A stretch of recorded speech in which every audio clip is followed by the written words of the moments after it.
Bonjour et bienvenue dans cette présentation sur la cartographie automatisée de l'érosion côtière en Arctique avec ENVI 5.0 et ArcMap 10. Nous sommes en direct des bureaux d'Excelisvis à Toulouse. Merci de votre participation. L'élévation des températures qui accompagne les tendances actuelles du changement climatique présente aux hautes latitudes un effet amplifié de l'expansion et de la prolongation des périodes libres de glace sur la côte de l'océan Arctique. D'importants processus littoraux ont ainsi été amplifiés, avec pour résultat des exemples hors normes d'érosion et de transformation accélérée des côtes dans toute la région. Les zones constituées principalement de tourbes cimentées par la glace et de permafrost, riches en limon, se sont révélées particulièrement susceptibles à une érosion rapide. Dans une étude récente, le taux d'érosion annuel de 15 à 20 mètres et plus ont été mesurés le long de la côte arctique de l'Alaska. Nous voyons ici le résultat d'un mois d'érosion enregistré par une caméra fixe en juillet 2008 près de Drew Point en Alaska. Les ressources et les écosystèmes terrestres et marins de la région sont tous lourdement affectés par la morphologie de la dynamique côtière, tout comme le sont les peuples et les pays concernés. Pour la plus grande partie du littoral arctique, il n'y a pas ou peu de patrimoine cartographique et de données géographiques sur la morphologie côtière.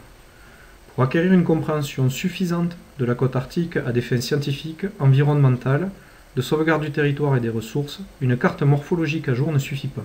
Il faut cartographier les modifications au cours du temps et les tendances. Outre la rapidité des modifications et le manque de données historiques, l'immense étendue de la région considérée constitue un défi supplémentaire. La côte de l'océan Arctique mesure approximativement 45 000 km. Pour couronner le tout, la région est reculée et extrêmement inhospitalière. Du fait de tous ces facteurs, les études sur le terrain sont difficiles et coûteuses, dans le meilleur des cas, voire tout simplement impossibles. La manière la plus efficace et la plus rentable de cartographier l'évolution des côtes, à des échelles comprises entre la région et le continent, est fournie par la combinaison des outils d'analyse et de télédétection ENVI et des systèmes d'information géographique ESRI.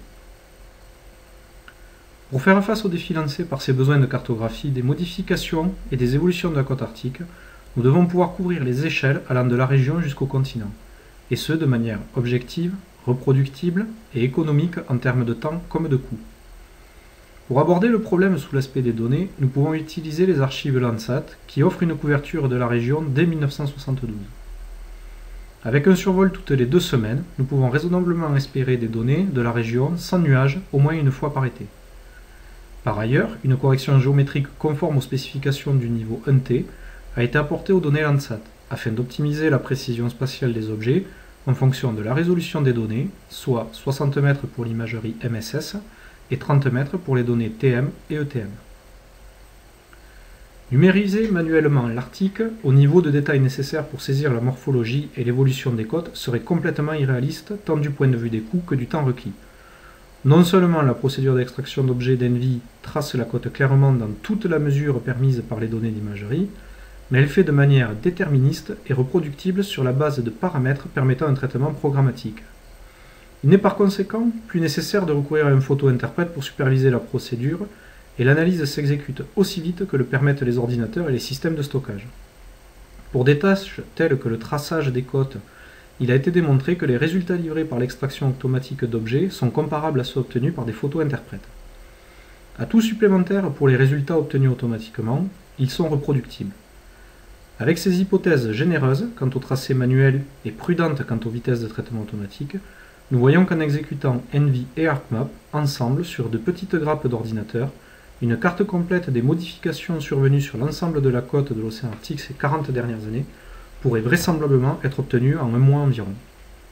Le principal souci serait le stockage des données qui pourrait avoisiner les 40 téraoctets. Pour la présente étude et la démonstration, nous sommes concentrés sur une zone d'échantillonnage plus restreinte. Afin d'automatiser complètement le processus, on doit disposer au préalable d'un certain niveau d'information permettant de garantir une classification pertinente des objets extraits. Il existe un certain niveau de données géographiques côtières pour la plupart des régions du monde. Ces données n'offrent toujours pas assez de résolution pour la morphologie des côtes et peuvent ne pas être à jour.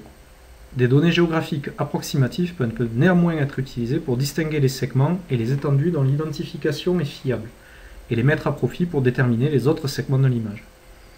Les outils ESRI pour la mise en mémoire tampon et la sélection à partir de multiples couches SIG représentent le choix idéal pour une telle analyse. Nous voyons ici la zone étudiée dans la région de Drew Point, ainsi que notre couche SIG pour la côte. La polyligne offre une approximation acceptable au niveau du continent, mais dans les détails, nous voyons qu'elle est trop grossière pour capturer la dynamique côtière à des échelles inférieures à quelques centaines de mètres, et ne représente qu'un instantané. Toutefois, nous pouvons nous en servir tel un filtre grossier pour séparer les segments de l'image où l'identification terre-mer est hors de doute. Dans la première étape, nous utilisons l'extraction d'objets ENVI pour trouver toutes les arêtes et les régions de notre image. Nous voyons ici comment se présentent les résultats de la segmentation automatique de l'image dans ENVI pour la scène Landsat MSS complète de 1974. Malgré les fins de nuages disséminés et la glace de mer, la côte a été tracée très clairement par l'extraction d'objets ENVI.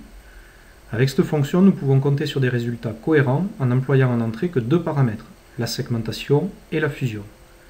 Pour les données MSS, nous prenons des valeurs de 60 pour la segmentation et de 70 pour la fusion. Pour les données TM, nous prenons 70 pour la segmentation et 90 pour la fusion. Dans ces expériences, nous avons constaté que le tracé de la côte constitue un objet assez marqué pour permettre une large tolérance dans les valeurs utilisables pour les paramètres. Nous utilisons maintenant ArcMap pour combiner les objets extraits de notre couche côtière connue. Ici, nous avons superposé les quelques 40 000 polygones d'extraction d'objets issus de notre scène de 1974 avec nos données de tracé de la côte. Dans la troisième étape, nous utilisons les outils de sélection d'ESRI pour ne garder que les segments qui ne font pas partie du tracé côtier mis en mémoire tampon. En quatrième étape, nous utilisons de nouveau les outils de sélection pour classer ces segments comme terre ou mer et les réinjecter dans ENVI.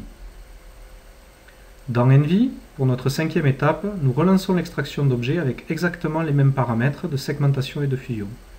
Par contre, nous continuons cette fois-ci avec l'option de classification de l'extraction d'objets et utilisons comme données d'entraînement les résultats donnés par l'outil de sélection d'ESRI. Voici les nouveaux résultats de la classification sans intervention humaine ni introduction de données. Notre classe terre comptait bien quelques lacs, notre classe mer quelques glaces, et il y avait des artefacts de détection et de nuages.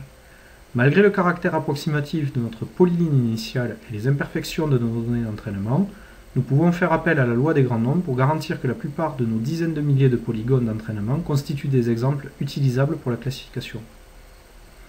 Nous pouvons exécuter cette extraction-classification d'objets affinée par SIG pour chaque image et chaque année. À ce stade, l'extraction d'objets et la classification de l'imagerie basée sur le SIG ont produit une carte comprenant deux classes, terre et mer, pour chacune des années pour lesquelles nous avons des données. Dans la sixième et dernière étape de notre traitement, l'emplacement et l'amplitude des modifications du tracé de la côte en termes d'érosion ou de dépôts latéraux peuvent être représentés graphiquement à l'aide des outils d'ENVI pour la détection de changements thématiques. L'utilitaire compare les deux classes, terre et mer, en juxtaposant les données d'une année sur l'autre. Les zones classées terre au temps 1 et mer au temps 2 seront répertoriées dans une couche mémorisant les zones d'érosion dans l'intervalle entre le temps 1 et le temps 2. Les zones classées mer au temps 1 et terre au temps 2 seront répertoriées dans une couche mémorisant les zones de dépôt dans l'intervalle entre le temps 1 et le temps 2. Pour économiser temps de traitement et espace disque, les zones inchangées ne sont pas comptabilisées ni mémorisées. Par ailleurs, comme nous utilisons l'extraction d'objets et l'outil de changement thématique et non un utilitaire de comparaison de spectre, nous pouvons utiliser différents détecteurs d'une année sur l'autre, dans ce cas MSS, TM et ETM. De plus, nous n'avons pas effectué de calibrage. Cela simplifie notre chaîne de traitement, maximise nos chances d'obtenir une couverture historique et nous fait gagner du temps. Maintenant que nous avons défini nos méthodes, nous devons les automatiser pour pouvoir les utiliser aux échelles qui nous intéressent. ENVI étant écrit en IDL, chaque étape peut être écrite sous la forme d'un script s'exécutant de manière entièrement autonome. En outre, comme ENVI et ArcMap sont parfaitement compatibles, la tâche peut être intégralement encapsulée et exécutée programmatiquement à partir d'un modèle ArcGIS. En appelant les utilitaires ESRI et ENVI adaptés, dans l'ordre et sur les données correspondantes, pour obtenir une cartographie de la côte arctique et de son évolution au cours du temps. L'utilisateur peut lancer le processus en faisant pointer le modèle de script sur les données stockées. Le script enverra chaque image au processus ENVI de segmentation seul. Du fait de l'intégration entre ENVI et ArcMap, les outils ESRI peuvent manipuler automatiquement les segments de l'image et les comparer à un vecteur du tracé côtier mondial disponible en ligne sur ArcGIS avec une zone tampon de 3 km. Dans cette mémoire tampon, chaque segment du côté terre par rapport au tracé de la côte sera classé comme terre, et chaque segment du côté mer comme mer. Ces segments classés seront automatiquement repérés par Envy, qui les utilisera comme données d'entraînement dans une seconde étape de segmentation et de classification, pour produire une image finale avec les deux classes, terre et mer. Ce processus se répétera pour chaque image, après quoi sera exécutée la détection de changements thématiques. Nous voyons ici un exemple de modèle ARC où la détection de changements thématiques d'Envy est lancée depuis l'Arc Toolbox. Tout comme les autres modèles et outils d'ExcelisVis, ce modèle est installé automatiquement dans l'Arc Toolbox lorsque vous installez Envy. Les modèles peuvent être modifiés et utilisés comme base pour développer vos propres outils ArcMap et Envy intégrés. Finalement, les couches d'érosion et de dépôt pour les périodes analysées sont combinées dans ArcMap pour produire une carte complète de la morphologie et de l'évolution de la côte.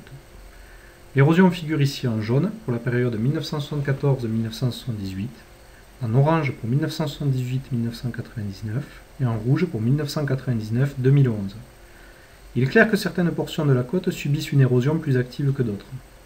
Il est également intéressant de constater la présence de dépôts, c'est-à-dire de nouvelles zones de terre représentées en bleu ciel pour la période 1974-1978, en bleu foncé pour 1978-1999 et en vert pour 1999-2011.